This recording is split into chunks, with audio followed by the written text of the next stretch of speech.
आज या ठिकाणी खर्डा तालुका जामखेड जिल्हा अहिल्यानगर या ऐतिहासिक नगरीमध्ये मी काल नगर परिषदेची जामखेडला निवडणूक झाली।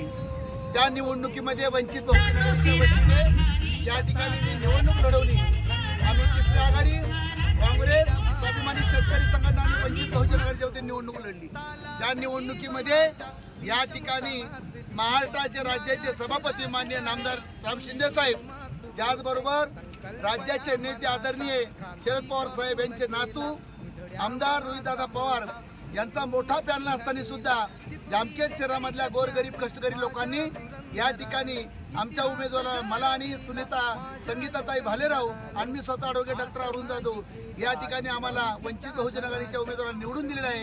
आणि म्हणून ज्या खर्डा या शहरामधले मी ज्या गोरगरीब कष्टकऱ्यांसोबत या ठिकाणी निवडून काम करतो सातत्याने, त्यांनी सगळ्यांनी या ठिकाणी माझ्या खर्डा शहरामध्ये निवडून ठेवले।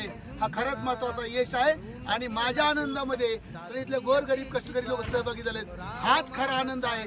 भारतीय संविधानाने दिलेला जो अधिकार आहे तो अधिकाऱ्यांना मिळाल्याचा सार्थ अभिमान आहे। जामखेड शहरामध्ये एवढे नगरसेवक निवडून आले, माझ्या माहितीनुसार सगळ्यात जास्त सत्कार घेणारा मी अरुण जाधव आणि या ठिकाणी संगीतात आहे।